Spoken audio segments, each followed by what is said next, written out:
Sadly, in the next 18 minutes when I do our chat, 4 Americans that are alive will be dead through the food that they eat. My name's Jamie Oliver. I'm 34 years old. I'm from Essex in England. And for the last 7 years, I've worked fairly tirelessly to save lives in my own way. I'm not a doctor. I'm a chef. I don't have expensive equipment or medicine. I use information, education. I profoundly believe that the power of food has a primal place in our homes that binds us to the best bits of life. We have an awful, awful reality right now. America, you're at the top of your game. This is one of the most unhealthy countries in the world. Can I please just see a raise of hands for how many of you have children in this room today? Please put your hands up. Aunties, uncles, you can continue to put your hands up. Aunties and uncles as well? Most of you. Okay. We, the adults of the last 4 generations, have blessed our children with the destiny of a shorter lifespan than their own parents. Your child will live a life 10 years younger than you because of the landscape of food that we've built around them. 2/3 of this room today in America are statistically overweight or obese. You lot, you're all right, but we'll get you eventually, don't worry. Right? The statistics of bad health are clear, very clear. We spend our lives being paranoid about death, murder, homicide, you name it. It's on the front page of every paper, CNN. Look at homicide at the bottom, for God's sake. Right?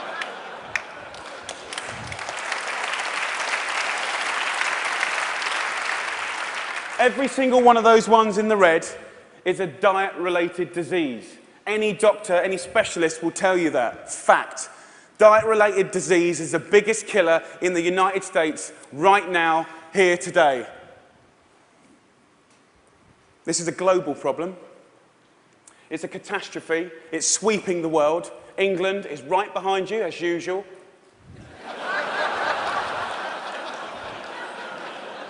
I know they were close, but not that close. We need a revolution. Mexico, Australia, Germany, India, China, all have massive problems with obesity and bad health. Think about smoking. It costs way less than obesity now. Obesity costs you Americans 10% of your healthcare bills, $150 billion a year. In 10 years, it's set to double, $300 billion a year. And let's be honest, guys, you ain't got that cash. I came here to start a food revolution that I so profoundly believe in. We need it. The time is now. We're in a tipping point moment. I've been doing this for 7 years. I've been trying in America for 7 years. Now is the time when it's ripe. Ripe for the picking. I went to the eye of a storm. I went to West Virginia, the most unhealthy state in America. Or it was last year. We've got a new one this year, but we'll work on that next season. Huntington, West Virginia, beautiful town. I wanted to put heart and soul and people, your public, around the statistics that we've become so used to. I want to introduce you to some of the people that I care about, your public, your children. I want to show a picture of my friend Brittany. She's 16 years old.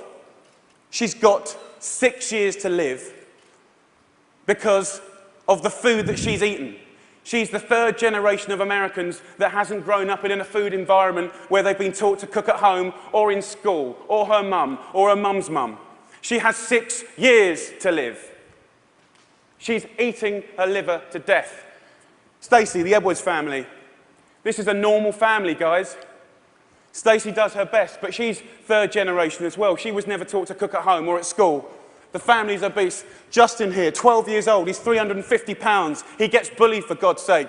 The daughter there, Katie, she's 4 years old. She's obese before she even gets to primary school. Marissa, she's all right. She's one of your lot. But you know what? Her father, who was obese, died in her arms. And then the second most important man in her life, her uncle, died of obesity. And now her stepdad is obese. You see, the thing is, obesity and diet-related disease doesn't just hurt the people that have it, it's all of their friends, families, brothers, sisters. Pastor Steve, an inspirational man, one of my early allies in Huntington, West Virginia. He's at the sharp knife edge of this problem. He has to bury the people, okay? And he's fed up with it. He's fed up with burying his friends, his family, his community. Come winter, 3 times as many people die. He's sick of it. This is preventable disease, waste of life. By the way, this is what they get buried in. We're not geared up to do this. Can't even get them out the door, and I'm being serious. Can't even get them there, forklift. Okay, I see it as a triangle, okay? This is our landscape of food. I need you to understand it. You've probably heard all this before, but let's just go back over it. Over the last 30 years, what's happened that's ripped the heart out of this country? Let's be frank and honest. Well, modern day life. Let's start with the main street. Fast food has taken over the whole country, we know that. The big brands are some of the most important powers, powerful powers in this country. Supermarkets as well. Big companies, big companies. 30 years ago, most of the food was largely local and largely fresh. Now, it's largely processed and full of all sorts of additives, extra ingredients, and you know the rest of the story. Portion size is obviously a massive, massive problem. Labelling is a massive problem. The labelling in this country is a disgrace. They want to self-police themselves. The industry want to self-police themselves. What, in this current climate? They don't deserve it. How can you say something is low fat when it's full of so much sugar? Home. The biggest problem with the home is that used to be the heart of passing on food culture, what made our society. That ain't happening anymore. And you know what, as we go to work and as life changes and as life always evolves, we kind of have to look at it holistically, step back for a moment and readdress the balance. It ain't happening, hasn't happened for 30 years, okay?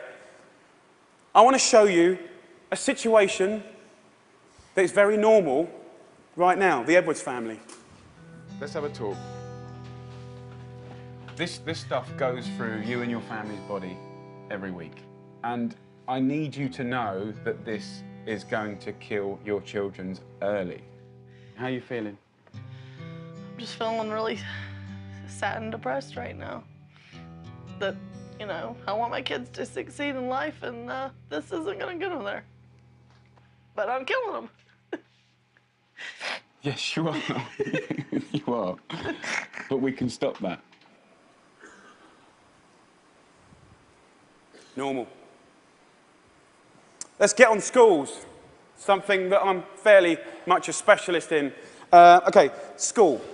So what is school? Who invented it? What's the purpose of school? School was always invented to arm us with the tools to make us creative, be able to do wonderful things, make us earn a living, etc., etc., etc. It's been kind of in this sort of tight box for a long, long time, okay? But we haven't really evolved it to deal with the health catastrophes of America, okay? School food is something that most kids, 31 million a day actually, have twice a day, more than often, breakfast and lunch, 180 days of the year. So you could say that school food is quite important, really, judging the circumstances.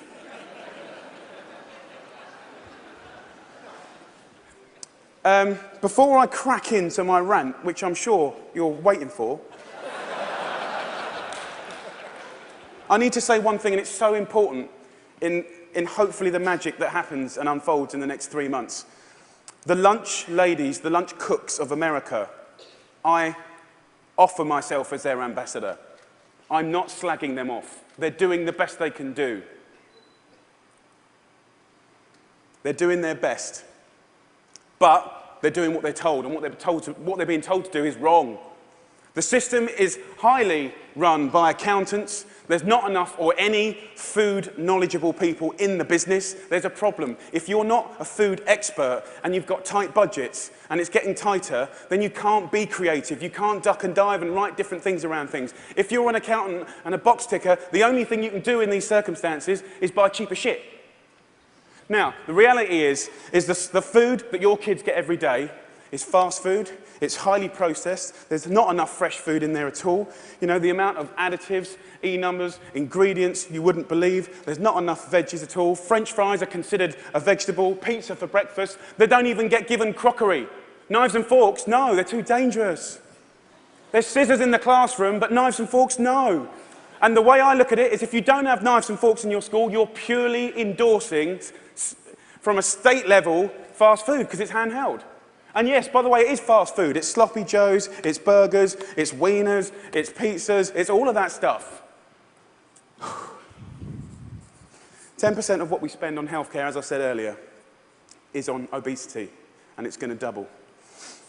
We're not teaching our kids. There's no statutory right to teach kids about food, elementary or secondary school, okay? We don't teach kids about food, right? And this is a little clip from an elementary school, which is very common in England. Who knows what this is? Potatoes. Potato? So you think these are potatoes? Do you know what that is? Do you know what that is? Broccoli. What about this? Our good old friend. Do you know what this is, honey? Celery. No. What do you think it is, darling? Onion. Onion, no. Immediately you get a really clear sense of, do the kids know anything about where food comes from? Who knows what that is? Pear. What do you think this is? I don't know. If the kids don't know what stuff is, then they will never eat it. Normal. England and America. England and America. Guess what fixed that? Guess what fixed that? 2 one-hour sessions. We've got to start teaching our kids about food in schools, period.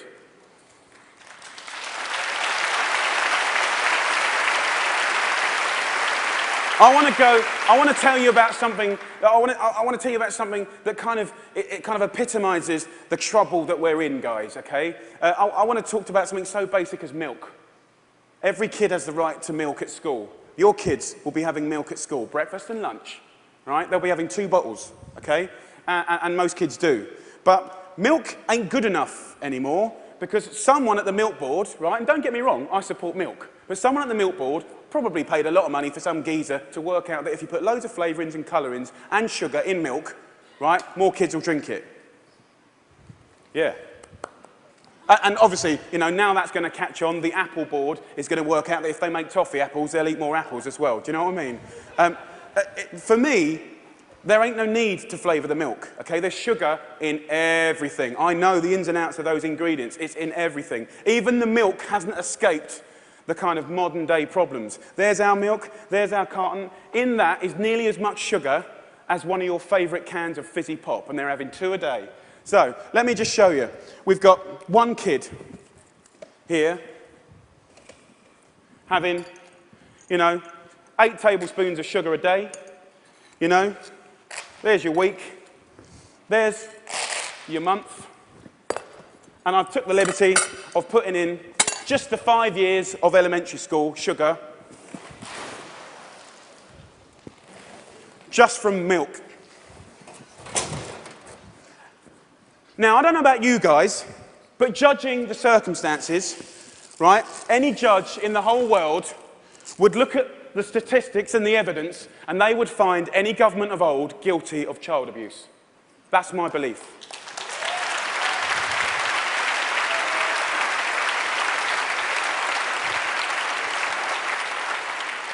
Now, if I came up here, and I wish I could come up here today, and hang a cure for AIDS or cancer, you'd be fighting and scrambling to get to me. All this bad news is preventable. That's the good news. It's very, very preventable. So let's just think about, we've got a problem here, we need to reboot. Okay, so in my world, what do we need to do? Here's the thing, right? It cannot just come from one source. To reboot and make real, tangible change, so that I can look you in the white of the eyes and say, in 10 years' time, the history of your children's lives, happiness And let's not forget, you're clever if you eat well, you know, you're going to live longer, all of that stuff. It will look different, okay? So, supermarkets. Where else do you shop so religiously? Week in, week out. How much money do you spend in your life in a supermarket? Love them. They just sell us what we want, all right. They owe us to put a food ambassador in every major supermarket. They need to help us shop. They need to show us how to cook quick, tasty, seasonal meals for people that are busy. This is not expensive. It is done in some, and it needs to be done across the board in America soon and quick. The big brands, you know, the food brands, need to put food education at the heart of their businesses. I know, easier said than done. It's the future. It's the only way. Fast food.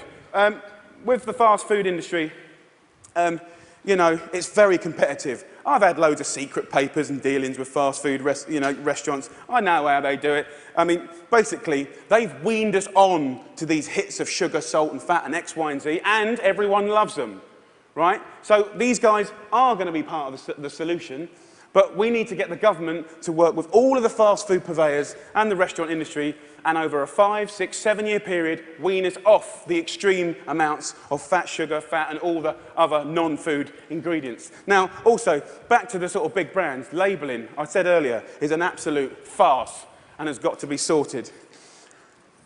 Okay, school. Obviously, in schools, we owe it to them to make sure those 180 days of the year, from that little precious age of 4 to 18, 20, 24, whatever, they need to be cooked proper, fresh food from local girls on site, okay? There needs to be a new standard of fresh, proper food for your children. Yeah?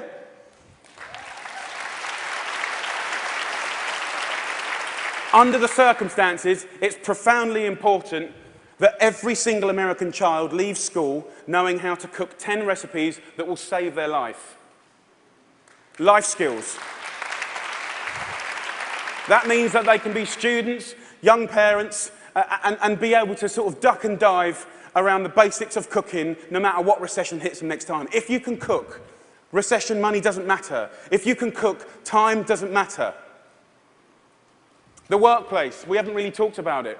You know, it's now time for corporate responsibility to really look at what they feed or make available to their staff. The staff are the mums and dads of America's children. Marissa, her father died in her hand. I think she'd be quite happy if corporate America could start feeding their staff properly. Definitely, they shouldn't be left out. Let's go back to the home. Now, look, if we do all this stuff, and we can, it's so achievable. You can care and be commercial, absolutely.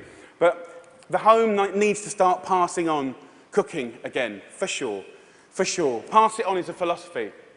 And for me, it's quite romantic, but it's about if one person teaches 3 people how to cook something, you know, and they teach 3 of their mates, that only has to repeat itself 25 times, and that's the whole population of America. Romantic, yes, but most importantly, it's about trying to get people to realise that every one of your individual efforts makes a difference.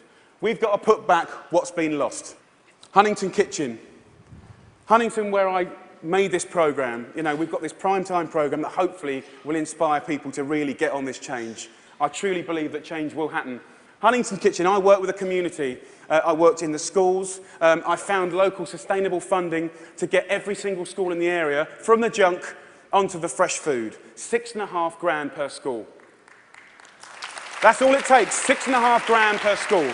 The kitchen is 25 grand a month, okay? This can do 5,000 people a year, which is 10% of their population, and it's people on people. You know, it's local cooks teaching local people. It's free cooking lessons, guys. Free cooking lessons in the main street. This is real tangible change. Real tangible change. Around America, if we just look back now, there's plenty of wonderful things going on. There's plenty of beautiful things going on. There are angels around America doing great things in schools, farm-to-school setups, garden setups, education. There are amazing people doing this already. The problem is they all want to roll out what they're doing to the next school and the next, but there's no cash. We need to recognise the experts and the angels quickly, identify them, and allow them to easily find the resource to keep rolling out what they're already doing and doing well. Businesses of America need to support Mrs. Obama to do the things that she wants to do.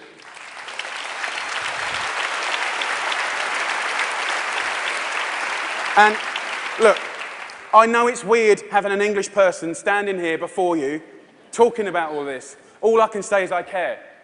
I'm a father, and I love this country. And I believe truly, actually, that if change can be made in this country, beautiful things will happen around the world. If America does it, I believe other people will follow. It's incredibly important.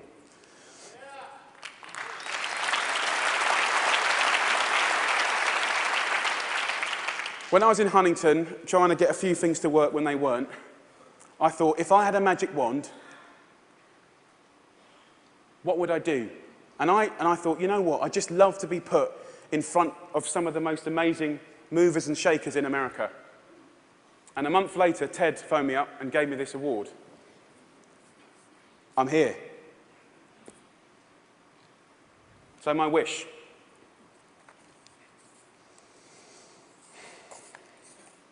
Dyslexic, so I'm a bit slow.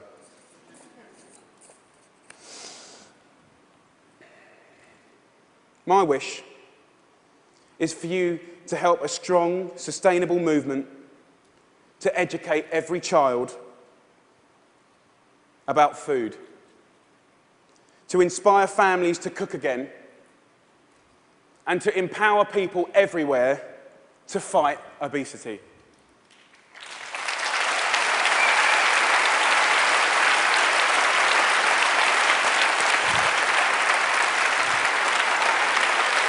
Thank you.